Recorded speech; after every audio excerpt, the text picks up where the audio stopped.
Welcome back to Money Matters. I'm Emily Johnson, and as I've said before, I firmly believe that everyone can benefit from quality financial advice and that everyone needs a financial advisor. So today, in our final episode of the Month of the Graduate series, I'm going to answer some questions that we received at a recent seminar that we hosted on the basics of financial planning, with some questions that apply specifically to new college graduates and those entering college. So the first question came from, and the names are changed to protect the innocent. This was not really Tom and Maggie. But Tom and Maggie, in this first question, are grandparents, and they're seeking to contribute to the college costs for their grandson. And they wanted to know, what is the best way to go about contributing to their grandson's college costs, to take into consideration taxes, the motivating the student, etc. What's the best way for them to contribute to their grandson's college costs? And the answer, the first question would be that I would have for them is gifting an issue? Is the objective here to pay for college in a way that is going to reduce the grandparents' estate? And if it is, then they should consider that there is a $15,000 maximum gift limit in 2018, or if it's grandma and grandpa that are going to be making the gift, they can actually contribute twice that, or $30,000. Anything over and above that gets into the unified credit, which we don't need to discuss. The most beneficial way to gift, if that is what they're looking to do, is going to be to pay the institution directly. Because if you pay the institution directly, pay the tuition directly to, say, University of Texas, then that $15,000 max gift does not apply. So let's say in this example that the child's tuition costs $40,000 a year.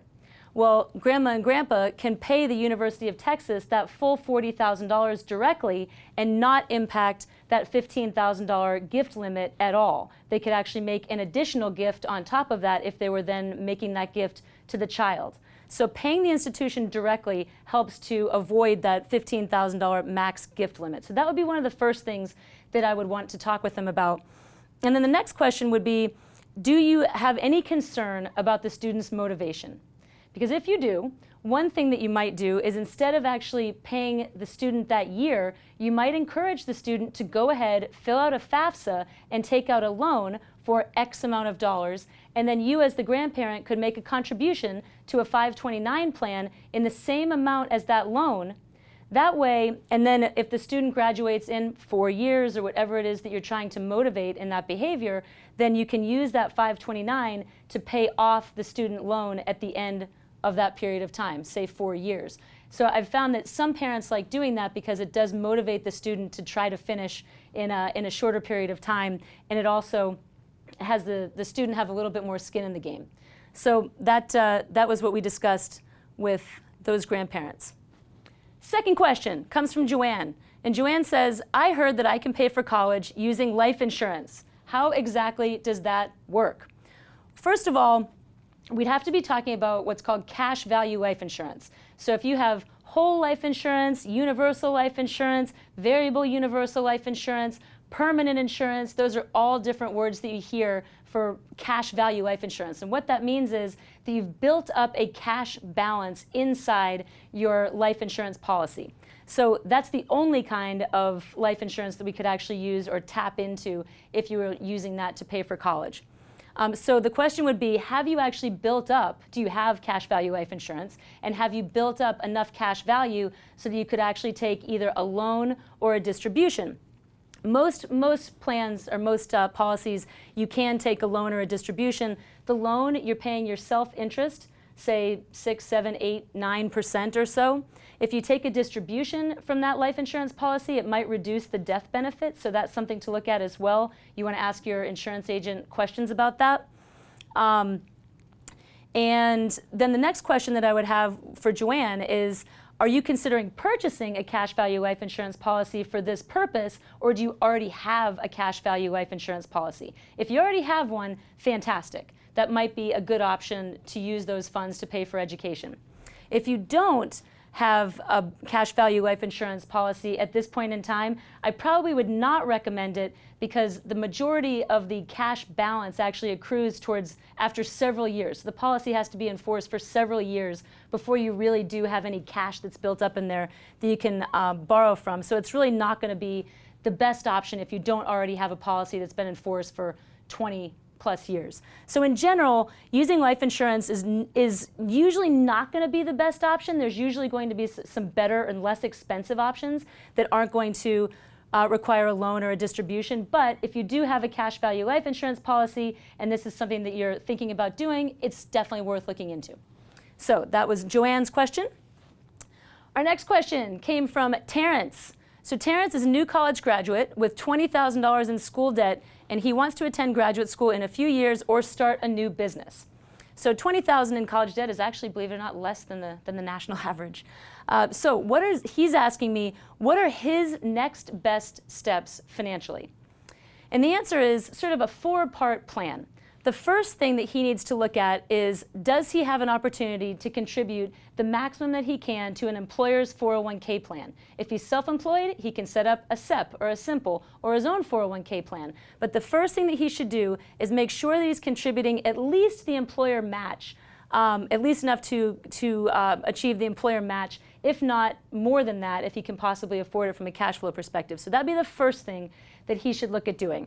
The next thing is that he should establish a rainy day cash fund. You can do these things in tandem. I get this question a lot of, do I need to do each of these, like do only this and then this and then this? No, the answer is you can actually contribute, say, $100 a month to a 401k, $50 a month to a rainy day fund. If you have an objective of, say, 6 months worth of your expenses, $50 a month might not seem like it's making a real dent in getting you there, but it does. And having a little bit going towards each of these objectives is important. The next thing is going to be paying off credit cards. He already has student loan debt. Hopefully that can be consolidated at a relatively reasonable interest rate, although these days they can be relatively high. But if he has any credit card debt, that needs to go away rapido, and then after that, attack the student loan debt. And then lastly would be investing. So once he's actually hit these first three, then he could actually look at investing in some sort of an investment account. But those first three are really the keys for him, especially if he's thinking about going back to business school. Cash is king. He needs to save as much money as he can, but because he knows or anticipates he either wants to start a business or go back to school, that's obviously going to require cash, and it's going to take time away from his earnings years when he's back in school, assuming he's not working when he goes to school. And the more he can save towards that time period where he's going to be out of the workforce, the better. And then our last question came from Julia. And she said, my daughter is going to college in August. How should we determine what she should pay for and what her parents, should pay for? Well, I know I was joking when she said this that I never had that conversation with my parents, so they paid for everything. But every family is different. And there's as many ways to itemize who pays for what as there are families. So the key is really to make sure that you communicate with your student early and often. So have that conversation with them when they're going to school. Are they going to be doing a work study? Are they going to cover spring break? Are they going to cover incidentals? Do they have an allowance? Is that allowance going to be put in an account on a monthly basis? Do they need to pay for their own gas? All of those things that are part of a budget that you can itemize for that student so that they understand what their responsibilities are and hopefully do learn to budget, because it's tough. We've all learned that. So communicate early and often. Next, discuss values, both short-term and long-term.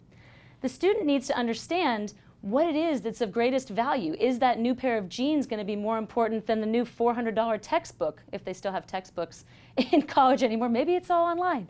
But what are the values that you and your family have that you want to make sure that they understand short-term and long-term? And what I mean by long-term is, do you want to be saddled with a whole bunch of debt because you went on a killer spring break trip? Or do you want to forego some of that in the short term so that you don't end up with that long-term debt that you're then paying 8 or 9% on when you graduate from college? And then last, have the goal of avoiding or minimizing student loans for students and for parents. I'm sure that you've all looked at Parent Plus loans. Those also are long-term loans with a pretty reasonable interest rate. So something that we need to think about again for the short and long term.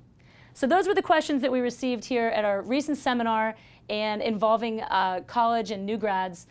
We love your questions. We love hearing from you. If you have any follow-on questions, please shoot them our direction.